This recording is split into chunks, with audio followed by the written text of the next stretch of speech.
नमस्कार, मैं हूं विनीत। आज है 18 जून और दिन है बृहस्पतिवार। आपका स्वागत है समय बुलेटिन टॉप 25 में। आइए नजर डालते हैं उत्तर प्रदेश की आज की बड़ी खबरों पर। पंजाब मेल पलटाने की साजिश में 29 मिनट अहम। 4 साल में 30% बढ़े शराब पीने वाले किशोर। बांके बिहारी मंदिर की 10 को पुरानी खुलेंगी अलमारियां। 6 गाँव में कुत्ते का आतंक, 12 लोग घायल। शिक्षकों के एरियर घोटाले में 15 ठिकानों पर सीबीआई रेड। अर्चना नीलांचल एक्सप्रेस समेत 9 ट्रेनों का रूट बदला। और 24 जून तक बढ़ी स्कूलों की गर्मी की छुट्टियां। अब आगे के समाचार सुनते हैं विस्तार से। 24 जून तक बढ़ी स्कूलों की गर्मी की छुट्टियां। भीषण गर्मी और बढ़ते तापमान और हीट वेव को देखते हुए उत्तर प्रदेश सरकार ने बेसिक और माध्यमिक विद्यालयों का ग्रीष्मावकाश 24 जून तक बढ़ा दिया है। पहले 20 मई से 15 जून तक अवकाश घोषित था। निर्धारित कार्यक्रम के तहत 16 जून को स्कूल एक दिन के लिए खुले थे। नए आदेश के अनुसार प्रदेश के सभी परिषदीय स्कूल अब 24 जून तक बंद रहेंगे और नियमित पठन पाठन 25 जून से शुरू होगा। यूपी 112 और मिशन शक्ति से बदली पुलिसिंग व्यवस्था। उत्तर प्रदेश में पुलिसिंग व्यवस्था को तकनीक आधारित बनाने के लिए यूपी 112 मिशन शक्ति और डिजिटल मॉनिटरिंग जैसे सिस्टम लागू किए गए हैं। रिपोर्ट के अनुसार पहले हत्या, लूट, डकैती, दंगा और महिला सुरक्षा से जुड़े मामले को लेकर लगातार चिंता जताई जाती थी। बाद के वर्षों में इमरजेंसी रिस्पांस, महिला सुरक्षा, शिकायत निस्तारण और ऑर्गेनाइज्ड क्राइम के खिलाफ कार्रवाई के लिए नई व्यवस्थाएं विकसित की गई। 4 साल में 30% तक बढ़े शराब पीने वाले किशोर। राष्ट्रीय परिवार स्वास्थ्य सर्वे 6 के अनुसार उत्तर प्रदेश में 18.5% किशोर और युवा शराब का सेवन कर रहे हैं।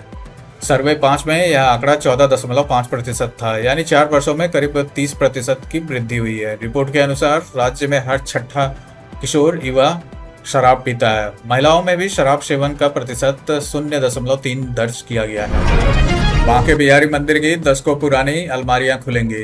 वृंदावन के ठाकुर बांके बिहारी मंदिर में रखी पुरानी अलमारियों और बक्से को 10 के बाद खोले जाएंगे।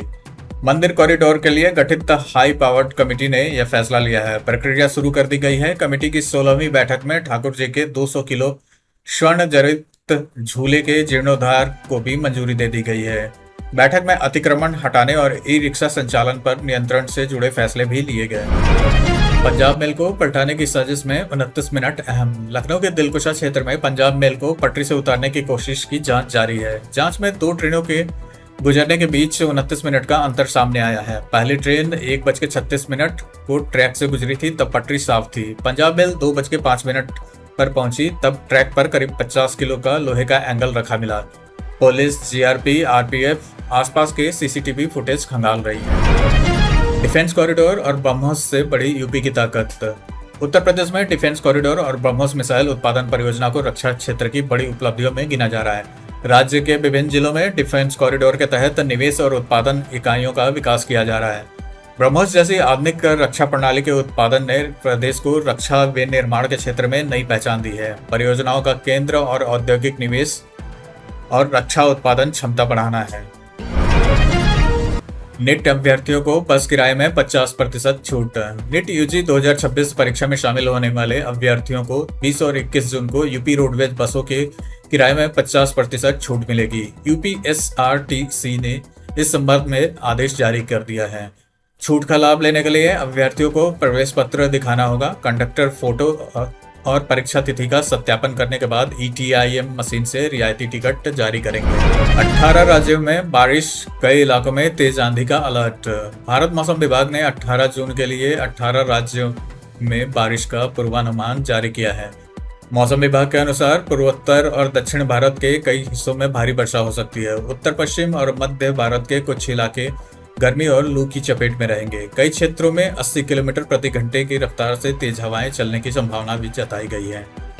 प्लाटून कमांडर समेत 295 पदों पर आवेदन शुरू। उत्तर प्रदेश अधीनस्थ सेवा चयन आयोग ने प्लाटून कमांडर और ब्लॉक ऑर्गेनाइजर के 295 पदों पर भर्ती प्रक्रिया शुरू कर दी है। इनमें 52 पद प्लाटून कमांडर और 243 पद ब्लॉक ऑर्गेनाइजर के हैं। आवेदन की अंतिम तिथि 6 जुलाई 2026 निर्धारित की गई है। अभ्यर्थियों के पास स्नातक डिग्री, पीटी 2025 का वैध स्कोर और एनसीसी बी सर्टिफिकेट या प्रादेशिक सेना में 2 वर्ष की सेवा का अनुभव होना चाहिए। यूपी बोर्ड ने 465 स्कूलों की मान्यता समाप्त की। यूपी बोर्ड ने गाजीपुर, हरदोई, लखनऊ समेत कई जिलों के 465 स्कूलों की मान्यता समाप्त कर दी है। कार्रवाई उन विद्यालयों पर हुई जहां लगातार 2 वर्षों तक नामांकन शून्य रहा या कक्षाएं संचालित नहीं हुई। इंटरमीडिएट शिक्षा अधिनियम 1921 के प्रावधानों के तहत ऐसे विद्यालयों की मान्यता स्वतः समाप्त मानी जाती है। सबसे अधिक प्रभावित विद्यालय गाजीपुर जिले में बताए गए हैं। यूपी के 11 स्कूल राष्ट्रीय रैंकिंग में शामिल। स्वच्छ एवं हरित विद्यालय रेटिंग 2025-26 में उत्तर प्रदेश के 11 विद्यालयों का राष्ट्रीय स्तर पर चयन हुआ है। इनमें 6 परिषदीय विद्यालय, 2 कस्तूरबा गांधी विद्यालय और 2 अन्य श्रेणी के विद्यालय और 1 निजी विद्यालय शामिल है। श्रावस्ती के कस्तूरबा गांधी विद्यालय हरिपुर रानी को रैंक 9 और जालौन के कस्तूरबा गांधी विद्यालय कोच को रैंक 14 मिली है। कई अन्य विद्यालय भी राष्ट्रीय सूची में शामिल हैं।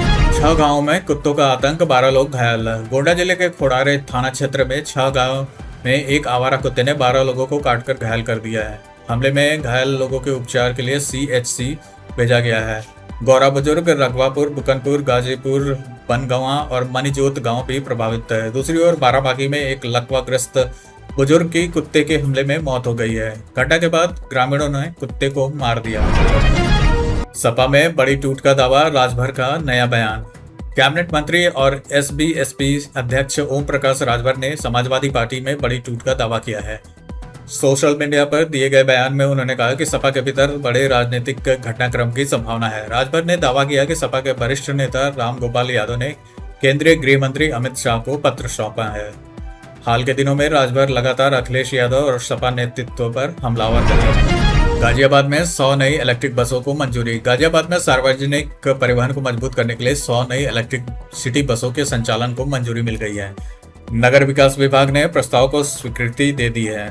वर्तमान में शहर में 50 इलेक्ट्रिक बसें संचालित हैं, जिनमें 17 बैटरी खराब होने के कारण डिपो में खड़ी हैं। नई बसों का संचालन जेवर एयरपोर्ट रूट समेत विभिन्न मार्गों पर किया जाएगा। रीलबाजी पर CM योगी की यूपी पुलिस को नसीहत। मुख्यमंत्री योगी आदित्यनाथ ने पुलिस विभाग के कार्यक्रम में ड्यूटी के दौरान रील बनाने पर नाराजगी जताई। 930 कंप्यूटर ऑपरेटरों को नियुक्ति पत्र कार्यक्रम में उन्होंने कहा कि कोई ऐसा कार्य न करे जिससे पुलिस हंसी का पात्र बने। कार्यक्रम मिशन रोजगार के तहत आयोजित किया गया था। मुख्यमंत्री ने आत्म अनुशासन, तकनीकी दक्षता और ड्यूटी के प्रति गंभीरता पर जोर दिया। आयुष विश्वविद्यालय निर्माण में देरी, ठेकेदार पर केस। गोरखपुर में बन रहे उत्तर प्रदेश के पहले आयुष विश्वविद्यालय के निर्माण में देरी को लेकर PWD ने कार्यदायी संस्था के ठेकेदार के खिलाफ मुकदमा दर्ज कराया है। विश्वविद्यालय का निर्माण महायोगी गुरु गोरखनाथ के नाम पर किया जा रहा है। परियोजना का प्रस्ताव वर्ष 2021 में स्वीकृत हुआ था। मुख्यमंत्री योगी आदित्यनाथ कई बार निर्माण स्थल का निरीक्षण कर चुके हैं और कार्य की धीमी गति पर नाराजगी जता चुके हैं। टीनू यादव की पत्नी बोली, पति को फंसाया जा रहा है। राम मंदिर चढ़ावा मामले में चर्चा में आए टीनू यादव की पत्नी पूनम यादव ने पति को निर्दोष बताया। उन्होंने कहा कि पति को बलि का बकरा बनाया जा रहा है। पूनम यादव ने दावा किया कि असली जिम्मेदार लोगों को बचाने की कोशिश हो रही है। उन्होंने पति की सुरक्षा की मांग भी की है। यह बयान एक समाचार चैनल को दिए गए साक्षात्कार में सामने आया। दुधवा से निकला बाघ, 24 घंटे में 2 लोगों की मौत। दुधवा टाइगर रिजर्व के बफर जोन से निकला बाघ खेतों में करीब 3 किलोमीटर के दायरे में घूम रहा है। पिछले 24 घंटे में बाघ के हमले में 2 ग्रामीणों की मौत हो चुकी है। बाघ की मौजूदगी से आसपास के गांव में दहशत का माहौल है। ग्रामीणों ने वन विभाग के खिलाफ नाराजगी जताई है। वन विभाग की टीमें बाघ को पकड़ने के लिए अभियान चला रही हैं। बरेली मथुरा हाईवे हादसे में 6 लोगों की मौत। बदायूं के उझानी क्षेत्र में बरेली मथुरा हाईवे पर करुआ पुल के पास ट्रैक्टर और ई-रिक्शा की टक्कर में 6 लोगों की मौत हो गई। हादसे में 3 अन्य लोग गंभीर रूप से घायल हुए हैं। ई-रिक्शा में सवार महिलाएं शादी समारोह में भाग लेकर जा रही थी। घायलों को पहले उझानी CHC ले जाया गया, जहां से उनकी हालत गंभीर होने पर मेडिकल कॉलेज रेफर किया गया। शिक्षकों के एरियर घोटाले में 15 ठिकानों पर CBI रेड। शिक्षकों के एरियर भुगतान में कथित घोटाले की जांच में CBI ने उत्तर प्रदेश के 5 जिलों में 15 स्थानों पर छापेमारी की है। कार्रवाई अमेठी के वित्त एवं लेखा अनुभाग से जुड़े 7 करोड़ रुपए के मामले में की गई। अमेठी जिले में 8 ठिकानों पर तलाशी ली गई। CBI की टीम DIG शिवानी तिवारी के नेतृत्व में जांच कर रही है। AICT और युवा उद्यमी योजना पर फोकस। लखनऊ में प्रस्तावित AICT और मुख्यमंत्री युवा उद्यमी विकास अभियान को युवाओं के लिए नए अवसर से जोड़ा जा रहा है। योजना का उद्देश्य स्वरोजगार, स्टार्टअप और तकनीक आधारित उद्यमों को बढ़ावा देना है। राज्य में निवेश, डिजिटल सेवाएं और स्थानीय उत्पादों को बड़े बाजारों तक पहुंचाने पर भी जोर दिया जा रहा है। कार्यक्रम का फोकस रोजगार तलाशने के साथ रोजगार सृजन भी है। अर्चना नीलांचल एक्सप्रेस समेत 9 ट्रेनों का रूट बदला। उत्तर रेलवे के गौरा सुमसा जघई रेलखंड पर दोहरीकरण के कार्य के चलते 23 से 30 जून तक 9 ट्रेनों के मार्ग में बदलाव किया गया है। प्रभावित ट्रेनों में अर्चना एक्सप्रेस, नीलांचल एक्सप्रेस शामिल है।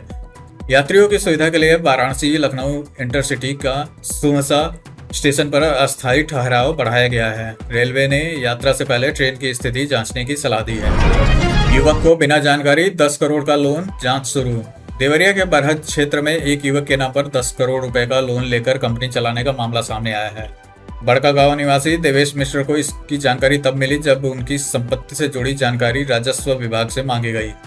देवेश ने जिलाधिकारी और अन्य अधिकारियों से शिकायत की है। मामले में बरहज थाने में केस दर्ज कर जांच शुरू कर दी गई है। धार्मिक यात्राओं के लिए शुरू हुए 5 weekend tour package. Uttar Pradesh राज्य पर्यटन विकास निगम ने सुगम दर्शन सहित 5 वीकेंड धार्मिक टूर पैकेज नियमित कर दिए हैं।